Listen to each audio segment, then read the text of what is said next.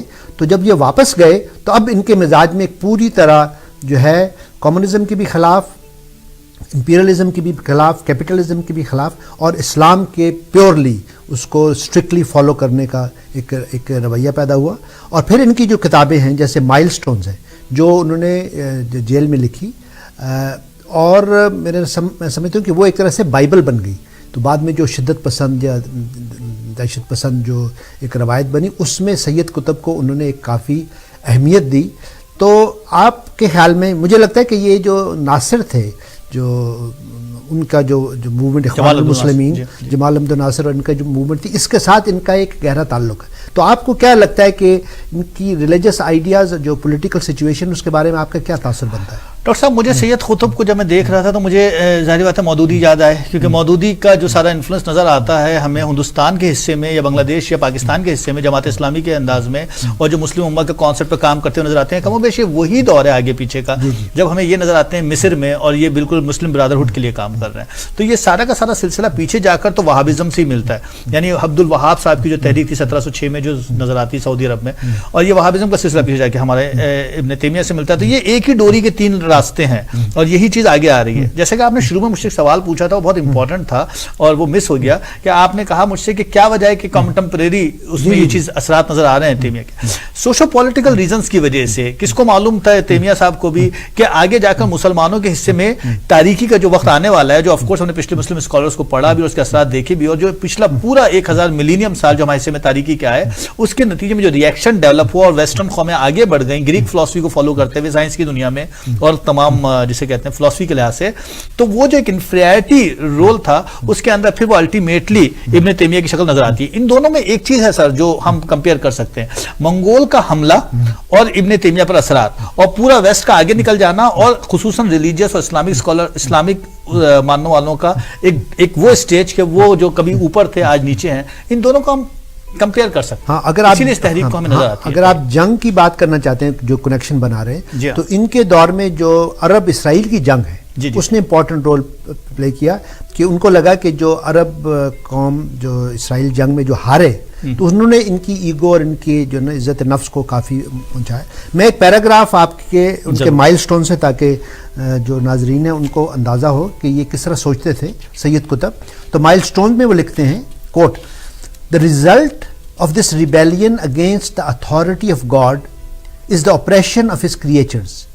Thus the humiliation of the common man under the communist systems and the exploitation of individuals and nations due to the greed for wealth and imperialism under the capitalist systems are but a corollary of rebellion against God's authority and the denial of dignity of man given to him by God. For human life there is only one true system, and that is Islam. There is only one law which ought to be followed, and that is the Sharia from God. تو میں یہ شو کرنا چاہتا ہوں کہ جو ابن تیمیہ نے بھی شریعت کی بات کی، طریقت کو چھوڑ کے اس کے خلاف، انہوں نے بھی اسی شریعت کی بات کی کہ ایک اسلام ہے، ایک اس کی شریعت ہے، اس کو ہمیں فالو کرنا ہے اور اسی میں ہماری نجات ہے. اور جو باقی جتنے سسٹمز ہیں، کمیونزم ہو یا امپیریلزم ہو یا کیپٹلزم ہو، وہ سب سے ہمیں نجات حاصل کرنی ہے اور اس پہ آنا ہے. دوسری بات جو مجھے لگی بلند اقبال صاحب کے خاص طور کا نا، ایک وہ ہے، ایک نفرت کا ایلیمنٹ ہے. ایک تو ہوتا ہے نا کہ آپ صرف اپنے موقف کے بارے میں بات کرتے ہیں، ایک یہ ہے کہ آپ دوسروں کے موقف کے بارے میں، ان کے لیے خاص طور پہ جس نے آپ نے کہا ویسٹرن یا وائٹ لوگوں کے بارے میں جی جو ایک خاص طرح کا نفرت اور غصہ اور تلخی پائی جاتی ہے اور اس کو اوپنلی پروموٹ کرتے ہیں. تو آپ یہ جو ان کی نفرت غصہ تلخی ہے اس کا مزید آپ کو کیا سوشلی کیا ایسے احساس ہوتا ہے؟ ڈاکٹر صاحب یہ ایک بات ہے بڑی, مطلب میں نے خیال کہ اس کو اتنا ہو, لیکن ابن تیمیہ نے بھی شادی نہیں کی اور انہوں نے بھی, یہ بڑی پرسنل سی بات ہے, انہوں نے بھی اپنے سید قطب نے شادی نہیں کی, اور جب وہ ویسٹ میں آئے بھی, حالانکہ بڑے ماڈرن ایجوکیشنلسٹ تھے اور بہت 50 سے زیادہ کتابوں کے مصنف تھے, 30 کتابیں تو خیر ان کی ایسی تھی جو یونیورسٹیز کالجز میں پڑھائی جاتی تھی, مطلب کریکولم میں شامل تھے, اور ایجوکیشنلسٹ بھی تھے, تو نہ صرف رائٹر بھی تھے, ناولسٹ بھی تھے, پوئٹ بھی تھے, تو ایک شدت ہمیں نظر آتی ہے کہ ایک آدمی ہے جو بہت بڑے ذہن کا ہے, مگر اور یہ بھی دیکھتے ہیں کہ شروع میں خاصا ماڈرن بھی ہے اور ویسٹرنائز بھی ہے, اور پھر بعد میں جب وہ آتے ہیں اور 2 سال رہتے ہیں ویسٹ میں, تو اس کے بعد ایک سخت ان کے اندر ایک چیز آتی ہے. میرا خیال ہے اس کے پیچھے وہی ہے کہ social political implementation of Islam is the only way to create yourself. یہ ایک طرح کی نفسیاتی وجہ بھی سمجھ میں آتی ہے مجھے اس نفرت کی, آئی ڈونٹ نو. اب انہوں نے ایک جملہ لکھا ہے جو بہت کم, میں نے ایک زمانے میں گوریلا واریئرز کو بھی اسٹڈی کرتا تھا, تو اس میں مجھے جو ہے جیسے چگوارا اور کئی جو اسرائیلی گوریلا واریئرز تھے کہ وہ لوگوں کو ان کے جذبات کو کسی ایک خاص امریکہ کے خلاف یا کسی کے خلاف, برٹش کے خلاف ان کے اندر ایک جذبہ پیدا کرنا. اب یہ دیکھیں انہوں نے جملہ لکھا سید قطب نے جو میں سمجھتا ہوں کہ بہت اہم ہے. وہ بچوں کے بارے میں کہتے ہیں کہ ہمیں بچوں کے اندر کیسے نفرت پیدا کرنی ہے. وہ لکھتے ہیں کہ let us instead plant the seeds of hatred, disgust and revenge in the souls of these children. Let us teach these children from the time their nails are soft that the white man is the enemy of humanity and they should destroy him at the first opportunity. یہ جو سوچ ہے اس نے, میں سمجھتا ہوں کہ جو مغرب کے خلاف یا امریکہ کے خلاف یا برٹن کے خلاف یا فرانس کے خلاف اس خاص ان کی جو سوچ ہے اس نے مسلمانوں کی ذہنوں کو بہت متاثر کیا, اور اس کے بعد یہ جو پوری ایک لہر جو نفرت کی غصے کی چلی اور اس کے بعد قتل و غارت اور یہ بات ہوا. تو میں سمجھتا ہوں کہ ہمیں اس موجودہ دور کے شدت پسند یا دہشت پسند سوچ کو جو مسلمانوں کے اندر پنپی ہے اس میں یہ دونوں ابن تیمیہ اور سید قطب کا رول ہے, اگرچہ اور لوگوں کا بھی رول ہے, لیکن مطلب ہے یہ ایک ہم نے پک کیے تاکہ لوگ ہمارے ناظرین کو ایک اندازہ ہو. اس کے ساتھ اب ان کا قتل بھی ہوتا ہے, ان کو مطلب ان کا اس میں, تو یہ بھی میں سمجھتا ہوں کہ ان کے مشہور ہونے میں ایک یہ بھی ہے کہ وہ اب یہ جو میں ڈیٹس دیکھ رہا تھا کہ ناصر پہ حملہ ہوا تھا اکتوبر 1954 میں, لیکن وہ بچ گئے.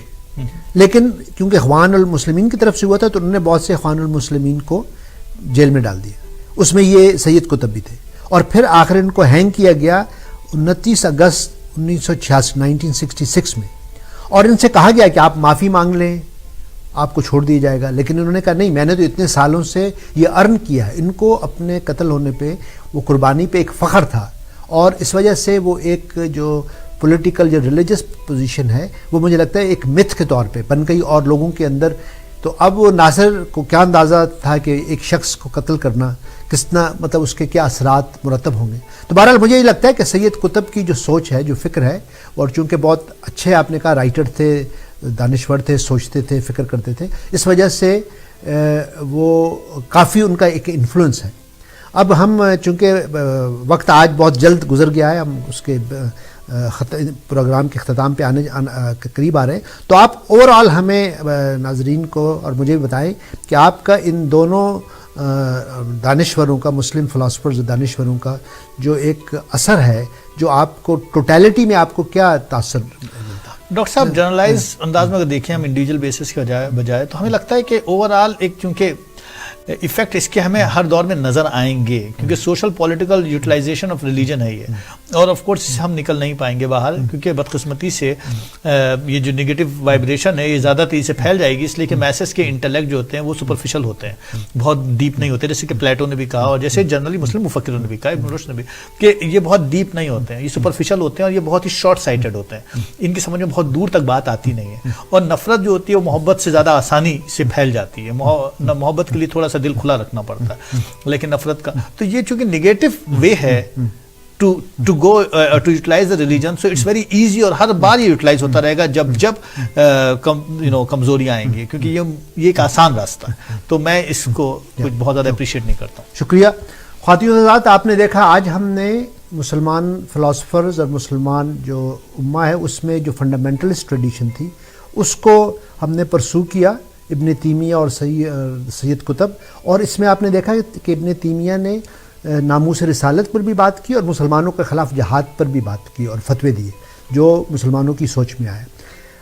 ہم یہ سمجھتے ہیں کہ فنڈامنٹلسٹ ٹریڈیشنز کے ساتھ دو اور ٹریڈیشنز ہیں جو ہم ایکسپلور کرنا چاہتے ہیں اور آپ کے ساتھ ڈسکس کرنا چاہتے ہیں. تو اگلے پروگرام میں ہم اسپرچول ٹریڈیشن پہ بات کریں گے جس میں رومی کی بات ہوگی, اور اس کے بعد اگلے ایپیسوڈ میں ہم فلسافیکل ٹریڈیشن پہ بات کریں گے جس میں علامہ اقبال اور ان کے 6 لیکچرز کی بات ہوگی, تاکہ ہمیں ایک 20ویں صدی تک ہم اس کا رشتہ جوڑیں اور آپ کو مسلمانوں کی جو کلی سائیکی ہے, نفسیات ہے, اس کا ایک اندازہ ہو. نوازش, بہت بہت شکریہ.